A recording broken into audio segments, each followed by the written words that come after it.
Terry Gilliam, director of Time Bandits, Jonathan Pryce. Sam, what are we going to do with you? Robert De Niro. I came into this game for the action, the excitement. Go anywhere, travel light, get in, get out, wherever there's trouble, a man alone. Katherine Hellman. And Michael Palin. We've always been close, haven't we? Yes, Jack? Until this all blows over, just stay away from me. Brazil. It's only a state of mind. We're all in it together, kid. Welcome to the latest episode of the podcast That Wouldn't Die. I'm your host, Kevin. With me, as always, is Aaron. What? This week, we'll be discussing the science fiction classic Brazil, starring Jonathan Pryce, Robert De Niro, Pryce! several other British people, Michael Palin. Sweet Jesus. In an unusual role. Yes, it is. Bob Hoskins. Bob Hoskins is in this, absolutely. It's really an all-star cast when you think about it. Who else? Ian Holm. You remember him from all sorts of things. I had never seen this movie before. What? Never. Call yourself a Terry Gilliam fan? How could that be? I do not call myself that, to be clear. Oh, let's put that in the record. This is shameful. Is this the new America that we were all dreaming of? This is it. This is the Brazil of today. Sweet Jesus. Give us the 30-second synopsis of Brazil. Cog in the machine, dreams of a better life, and then he finds it, or does he? The end. The end. How's that? Just dazzling. Dazzling. Man. Bureaucrats in the future. Right. It's basically this a is satirical look at 1984. 1984. I'm going to say England. The book, not the year, per se. Just to be clear, for God's sakes. Okay, so when were you first introduced to the world of Brazil? Oh, I think I saw it when it came out. Swear to you. Swear to you. This is a college classic. Are you kidding me? It's just because it's Terry Gilliam? It was just because we didn't have a first run theater, so we only had films like this and foreign films at the movie theaters in my college town. We would have had to drive to another city for first run movies, so we only saw these kinds of movies. What is that? There's like a door creaking. It's open my and close. chair. I'm rocking. I'm like, wasn't sure if it was like Jacob Marley or something. Chains rattling. Repent, brother bear, repent. Oh, sweet Jesus. So I just want to know, when did you start this hatred of Terry Gilliam? Because you hated Monty Python? No, not at all. You hated like Time Bandits? Where did the hate begin? I think about the time Brazil came out, to be honest. Sweet Jesus. No, I obviously I love Monty Python. Ain't no lie. But I think there's a reason that he was kind of, first of all, for people who don't know, he was the only American member of the Monty Python Flying Circus. Okay? I don't know if that means something. He was also the one that was rarely on screen. He was just brought in to do the bumper between scenes. Well, there were two guys, the two Terrys, to make it even more bizarre. There was also Terry Jones, who I think handled the animation. Terry Jones handled the crazy animation. No, but that's Terry Gilliam. Terry Gilliam is the director guy. Okay. Anything's possible. I don't know. I'm not his biographer. Damn it. But did I enjoy Time Bandits? Absolutely. I saw Time Bandits in the theater as a young child. Terry Jones is one of the other actors. Yes. But he also did more than just do the acting. He also helped directing. Terry Gilliam did the animation. I'll have to look it up. You may be right. I just looked it up because I'm looking right at Terry Jones. Look it up. Damn it. Damn you. Damn you.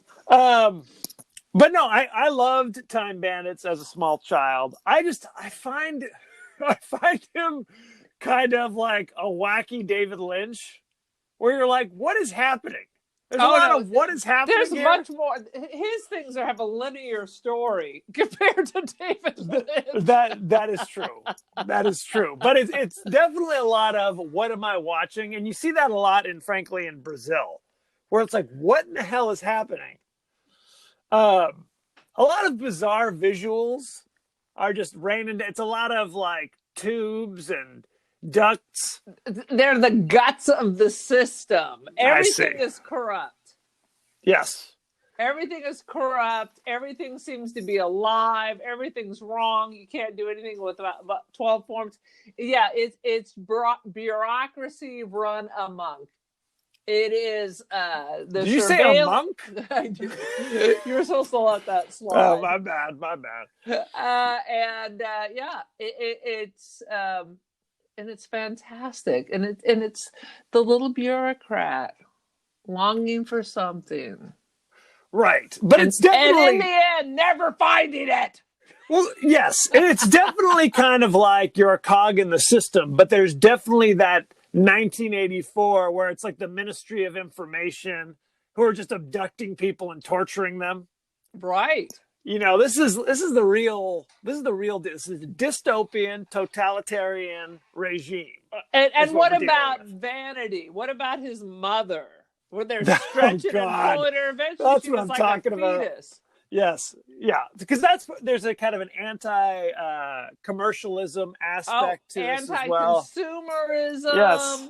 It's every little problem we have, and they've taken it and distorted it to the umpteenth level. To freakish degrees. Yes. Faux show. Yes. And Jonathan Pryce was fantastic. What's funny is I had seen the poster to Brazil 1,000 times. I didn't know that was Jonathan Pryce on the poster. I thought that was Fred Astaire or somebody. You thought you were watching Wings of Desire again. I thought I was watching. I don't know what the hell I thought I was watching. But you definitely, because there's the dream. He keeps having these dreams. Jonathan Pryce is the main character. Right. He's having these dreams where he's kind of an Icarus character flying around with wings. Dreaming of like this damsel in distress type that he's kind of trying to save with long flowing locks or whatever.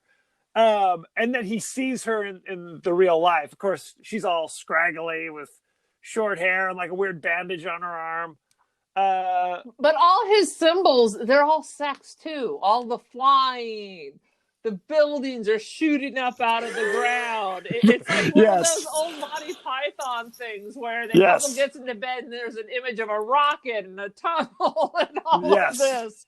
That is true. That's a big part of all his fantasy too. It's all sexual fantasy. Well, let me ask you this. You obviously enjoy this movie a great deal. Yes. Do you find yourself laughing when you watch it? Are you sitting there laughing? Oh, that's a good scene. I'm not laughing. Ace Ventura. Is that what's confusing you? Yes, it's I want Ace comedy. Ventura. It's not all.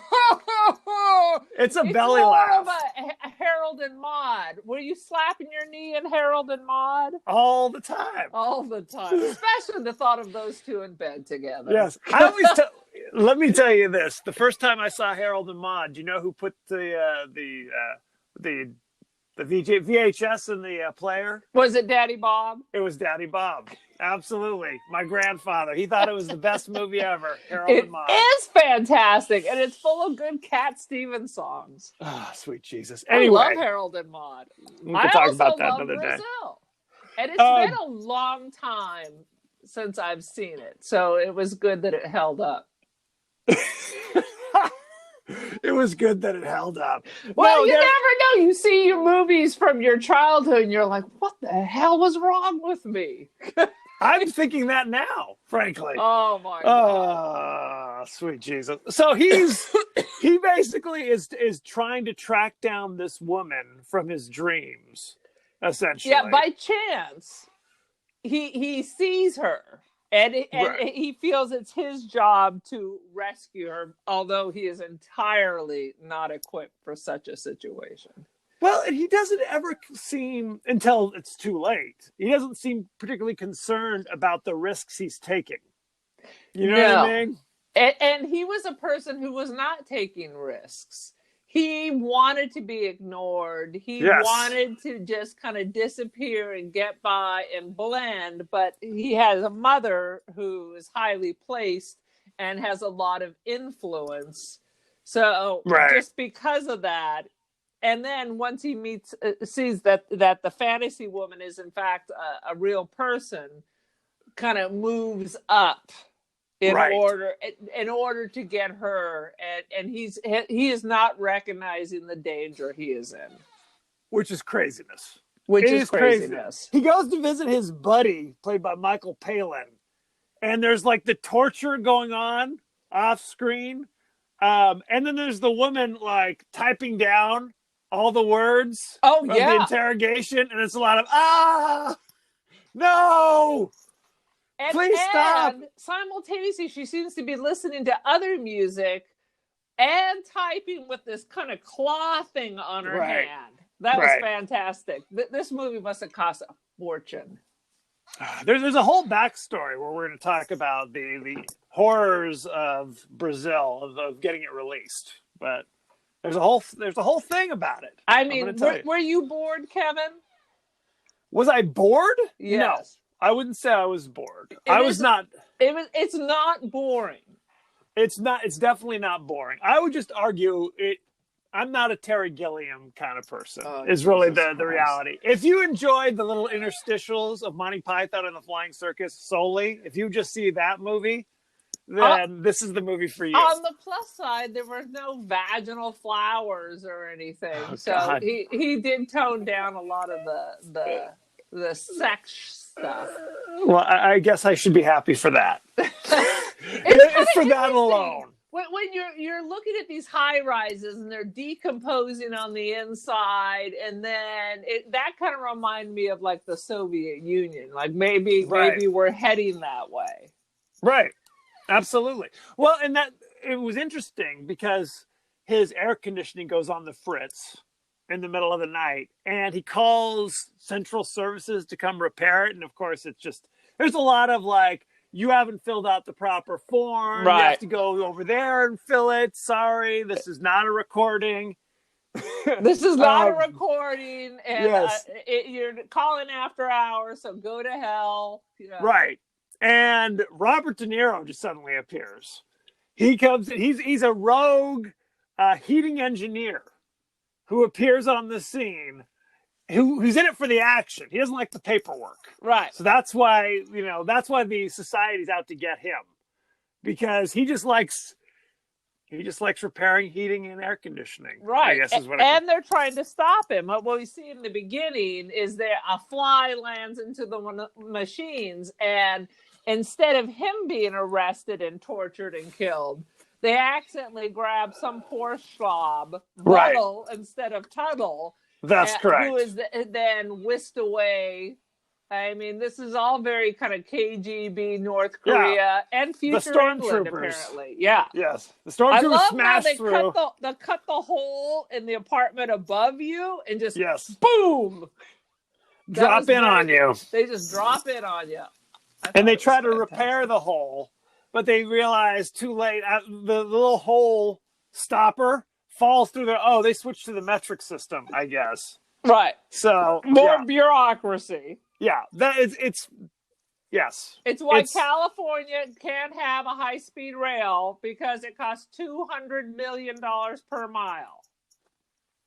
That's why. That's a lot. Yes. Yes. In France, it's 15 million. And they're It's socialists. anarchy. You know, They are socialism's supposed socialists. to be bad. This isn't the socialism But apparently they podcast. know how to build a frickin' high-speed train. I can't even imagine. Now here's my question to you. Yes. Half the cast was English, half the cast was American. Bob Hoskins is Australian, I thought. No, he's American. Or excuse me, he's English. Oh, okay. He's English who always appears in like Who Framed Roger Rabbit doing a crazy Chicago accent. Everybody's either English or American for some reason. Jonathan Pryce, British, doing an American accent. I can't understand it. What is happening? Can you explain it to me? Well, that's the Kafka-esque absurdism that you'll just not understand. Yes, clearly. Clearly. Sweet Jesus. I don't understand you. This movie is fantastic. Although you love this. This is an Aaron movie. This is definitely an Aaron movie. I don't get what is Brazil and the song Brazil have to do with this. Does not take place in Brazil. No. Does not make any references to Brazil. The only Brazil is this song. That is kind of the theme song that keeps popping up. Yes. It's an earworm by the end because the song plays through the entire movie. Yep. I will return. There was a scene where he goes and visits his lady love, basically, and now she has long hair. I wasn't sure if this was a dream or what was happening. I thought it was a dream at first. Well, he tells her, "I've effectively killed you. I've deleted you, so right? They won't look for you anymore." Like faking your own death. Faking your death, right? Because it's like the bureaucracy is so ridiculous that mistakes happen all the time, all the live long day. Like you said, Tuttle and Buttle.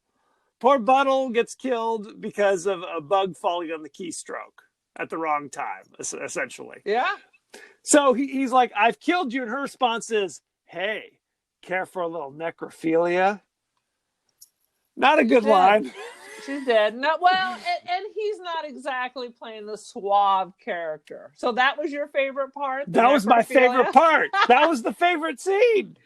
That was it. My favorite part is De Niro, who is railing against all the paperwork. In fact, that's his demise. He's covered with paper and eventually just disappears. Yes.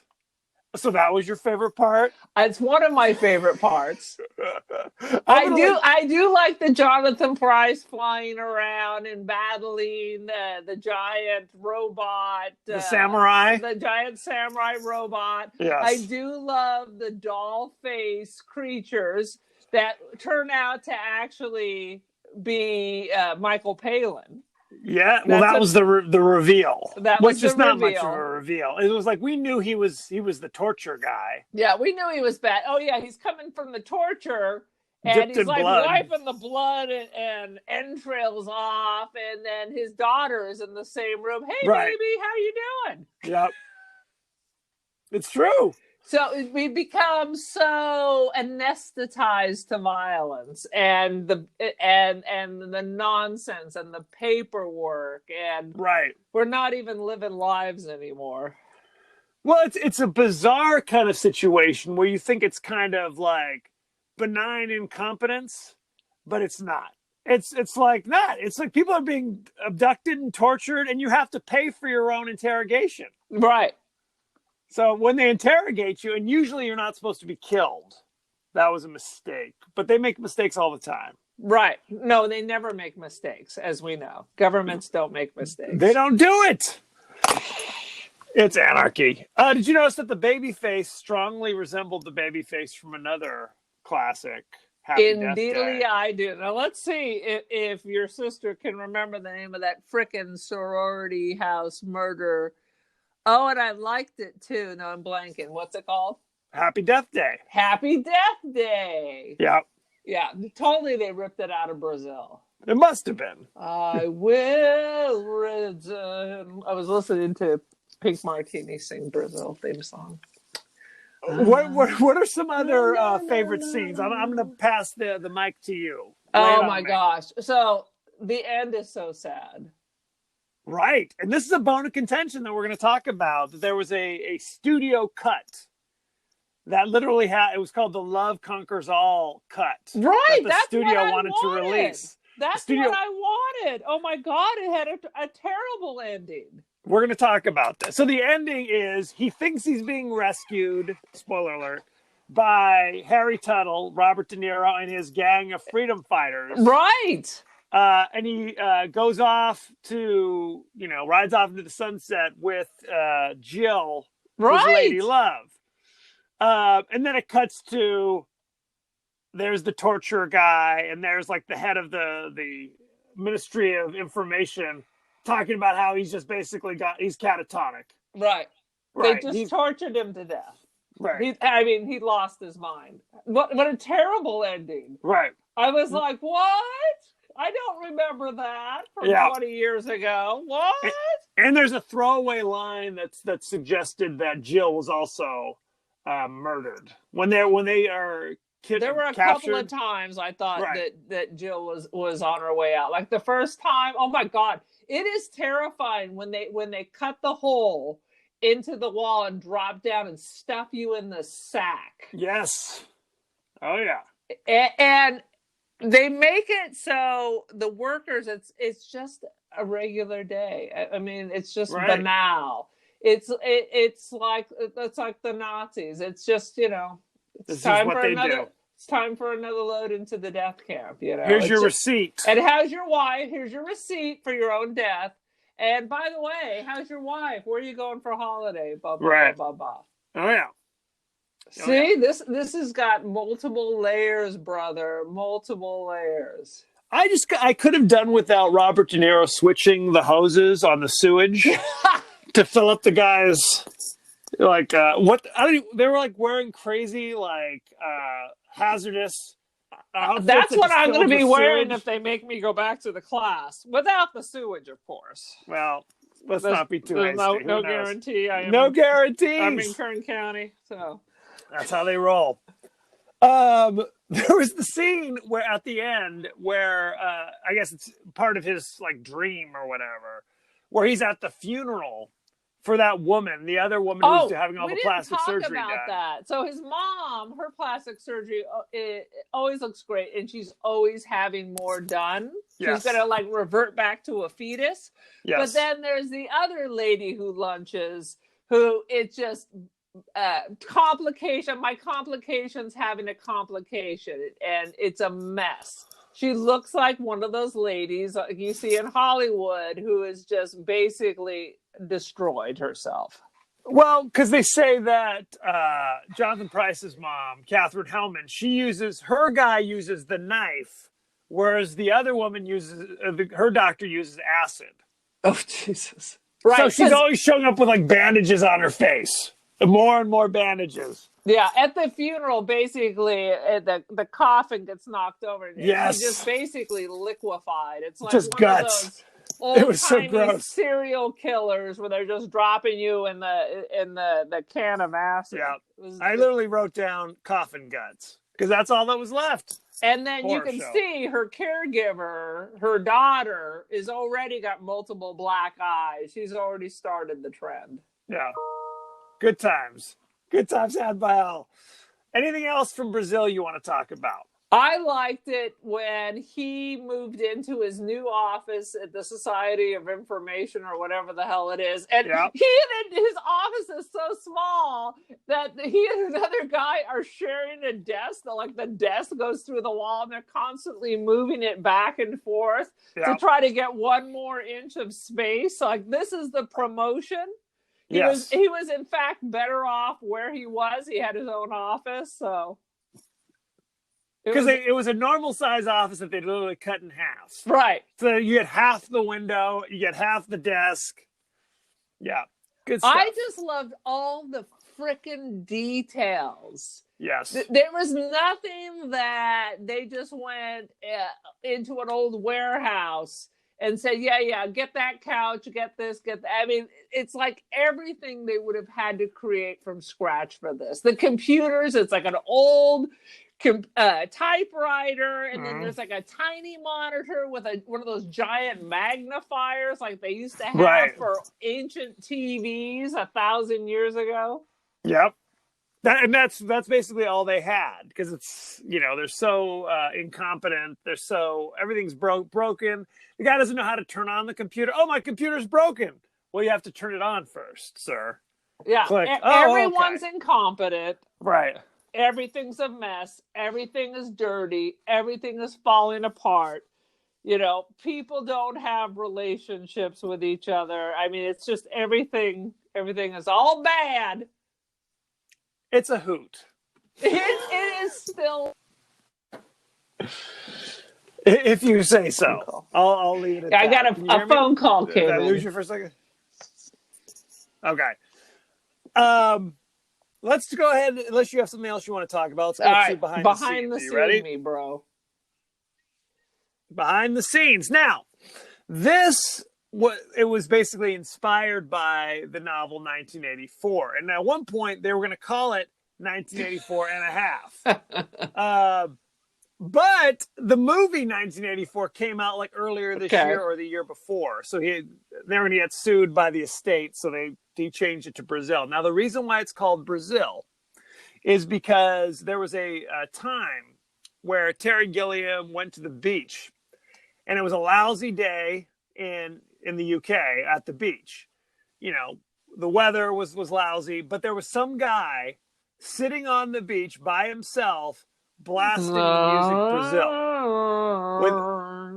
And it was like having a great old time despite the surroundings. Okay, so basically. that's kind of And so that kind of inspired him. Yeah. But unfortunately, nobody was having the time of their lives while living in squalor, except maybe Jonathan Pryce's mother. But at the end of the movie, maybe isn't Jonathan Pryce that guy at the beach at the end, where he's kind of the catatonic in a horrible situation, but now having he's he's trapped in his own mind. So we should be happy because he found peace in the end. Well, and that's the thing. That ending is one of the reasons why the studio didn't release the movie. Like the movie, it was released like it was Europe, released at some like time almost a year I saw before. Well, it was released like a year earlier in England because there was a battle between Terry Gilliam and the studio. The studio wanted to like I said, recut it to make it a happy ending where they really do end up together. Like it's not some kind of crazy but psychotic they didn't want to gloss it episode over or something. because this is a warning of the future. Well, no, Terry Gilliam, this was his vision.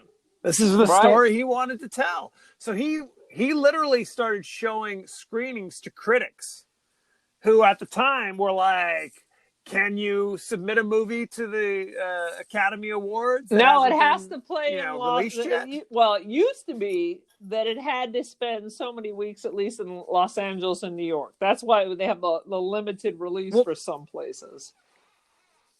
So, but that's what they were saying. They were having these, writing these articles, like really pushing, like this movie is perfect the way it is. Why isn't this movie being released? The best movie you've never seen. So they agree kind with of me. So conversations.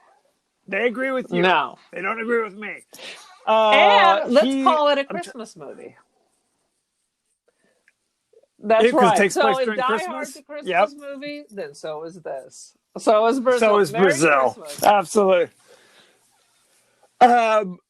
And so this was going back and forth. Like literally, Terry Gilliam appeared on the Today Show with Robert De Niro, who was just there to give him extra. You would think De Niro basically, and just would have got it shown.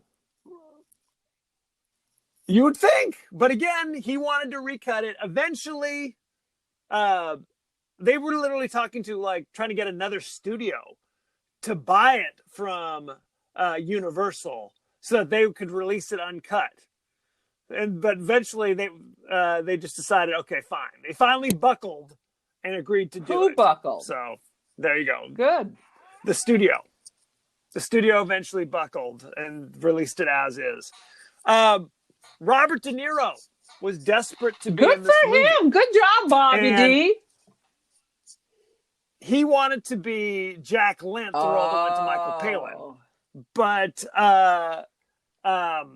Terry Gilliam had already promised it to his buddy Michael Palin. So he's like, sorry, that role's... So he basically said, well, I'll take the smaller role of Harry Tuttle as long as I can be in it. Now, Robert De Niro remembers the filming as perfect. He said, it was great. I loved it. I'd love to work with Terry Gilliam again. Terry Gilliam says, normally when I, shoot a movie, I might do 2 or 3 takes. For each shot, 2 or 3 times, we're good, moving on. Robert De Niro always insisted on 30 takes. You can't see his face and was constantly. Right. And was constantly asking questions about motivation and why would I do this? Should I do it this way or let me try it this way? Originally, he was only supposed to take a week to film his scenes. But they had to extend it for an extra week just to deal with his craziness. And they said Terry Gilliam was so stressed between De Niro's craziness and fighting from the studio that his legs went numb like for a week. half a stroke. So Yeah. I'm guessing that's why Bobby D wasn't invited back to any of the other movies. No more. There was no Bobby D in 13 Monkeys. Oh yeah, Or I'm any of the other nominating things. 13 Monkeys next. No, not next. We can come back to it at some point. Sweet Jesus. Terry Gilliam was asked to do a film class during the filming of this movie at USC. And again, it's kind of a shot at the studio. He started showing the entire movie to the film students, who proceeded to invite friends. Critics came to this as another way to kind of force you gotta the do what studio you gotta do when you have a vision, to release it. To it. Yeah. Terry Gilliam considers the second movie of his trilogy of imagination. What the hell does that mean? Are there exactly? The first movie was Time Bandits. Don't include his imagination. There's some exactly. The first was Time Bandits in 1981, and the third, you know what the not third Baron was? Munchausen. The Adventures of Baron Munchausen in 1988. By Baron Munchausen by proxy. And I bet you love The Adventures of Baron Munchausen. Movie. Now, it's been a long time. Maybe we need to revisit it. But I remember. No, we don't. What the hell?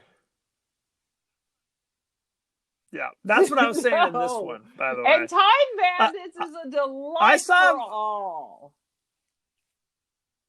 I enjoy Time Bandits, but Baron Munchausen I saw in the theater. I did too, and I was like, for some bizarre reason. So I can't even remember. I blocked it out. Maybe I'm confusing it with the Corsican brothers. The Corsican brothers was Cheech and Chong, by the way. Cheech and Chong teams up with Terry Gilliam, and the result is mayhem.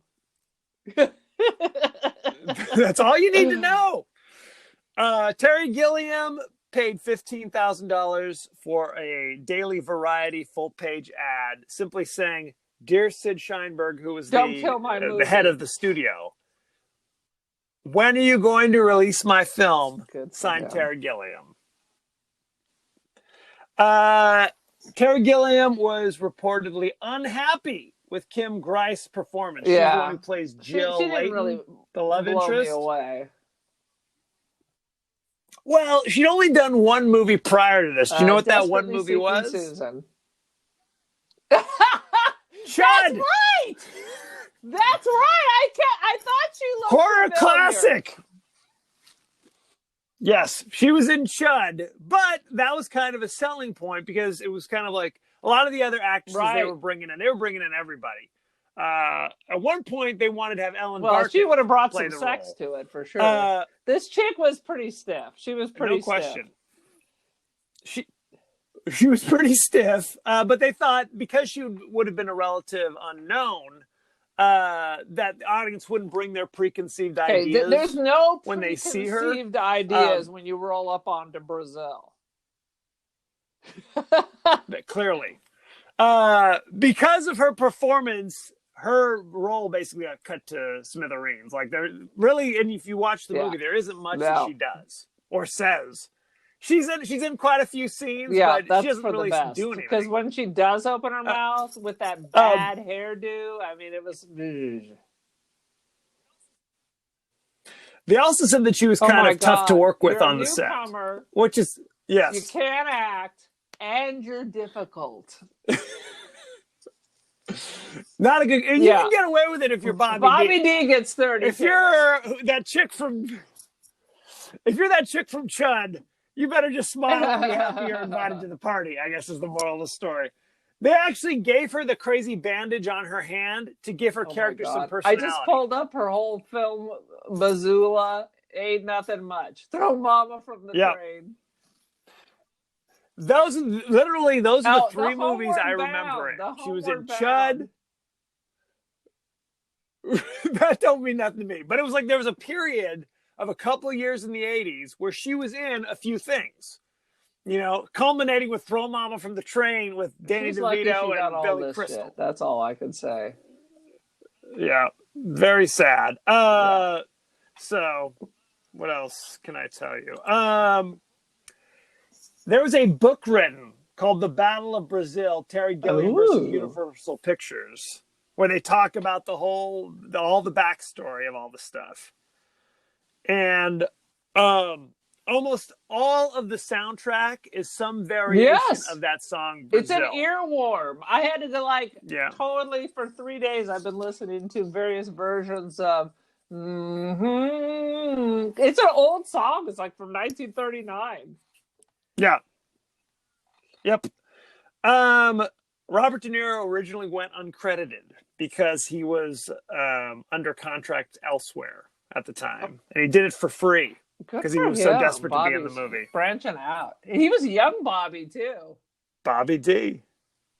He was. In preparation for his role, Robert De Niro witnessed neurologists performing brain surgery. Retarded. It seems bizarre. It seems like a bizarre choice. This was River Phoenix's favorite movie, and he was filming a movie with Jonathan Pryce. And Jonathan Pryce was going to have him meet Terry Gilliam as kind of a surprise, but River Phoenix died right before. So I remember Jonathan Pryce. I was watching Princess Diana's funeral. He was there.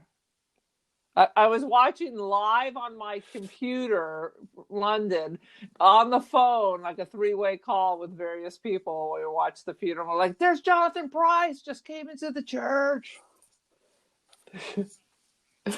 Old Jonathan Pryce. According to the writer and director Terry Gilliam, several people walked out of the screenings for this movie. Yeah, one of them was Kevin Shut your Gordy. mouth, boy. Yep. Shall we talk about the cast? We've been doing quite a little bit of it. We don't need to obviously, talk about Kim Greist anymore. We don't. That's how we're pronounce saying her it name. now. I don't know. So Jonathan Pryce was in The Two Popes most recently. He was the villain in the James Bond movie Tomorrow Never Dies. He was in The Wife playing the husband. He was in Glengarry Glen Ross. He was also in. He was the guy who tries to get out of the deal that he makes with Jack Lemmon. I think. If Jack Lemmon's cracking the whip, you're weak. You know you're in trouble. Let me see. He was also in, of course, Game of Thrones most recently. He was the Sparrow, the lead Sparrow. Oh, yeah. He was fantastic. Group. Jonathan Pryce is fantastic. Bish. Kim Greist, we talked about her crapola. We don't need to talk about Bobby D. We know who Bobby D is. Robert De Niro. Sam's mom, Ida Lowry, was Catherine Hellman. You remember her from Who's the Boss with Tony Danza.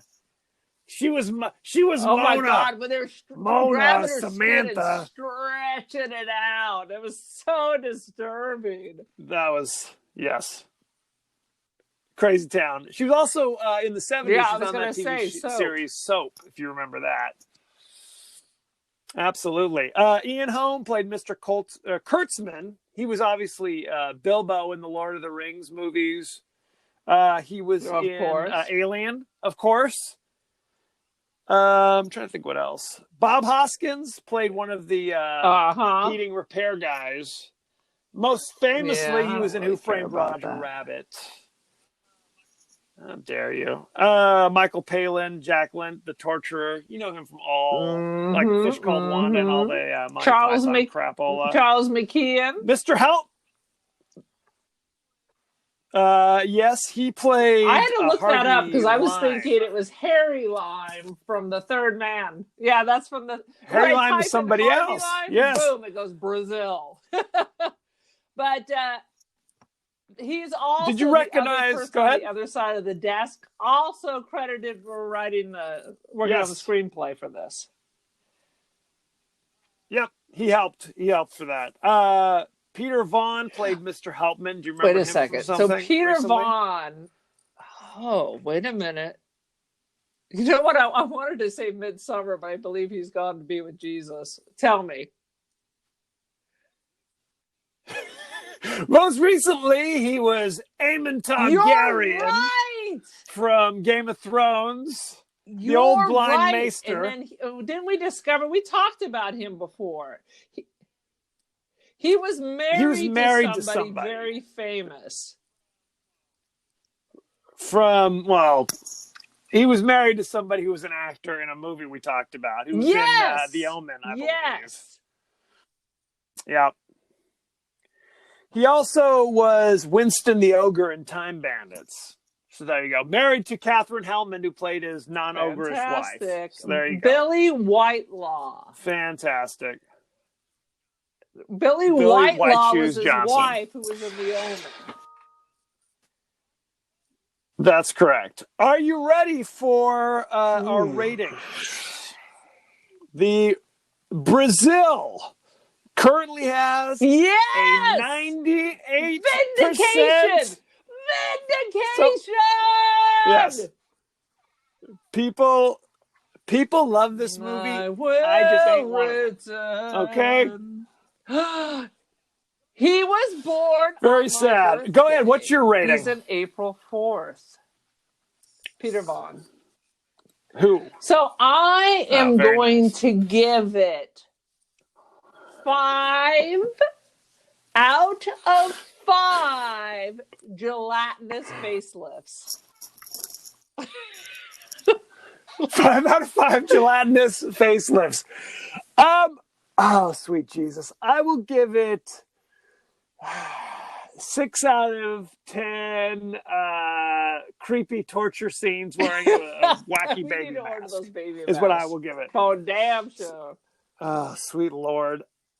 It was not boring by any stretch of the imagination. It just, there's just a lot of just bizarre. Oh, you didn't even tell me. imagery where How I'm just much like, did this son of a bitch cost? What the hell is happening? I don't know. Google it. Google it.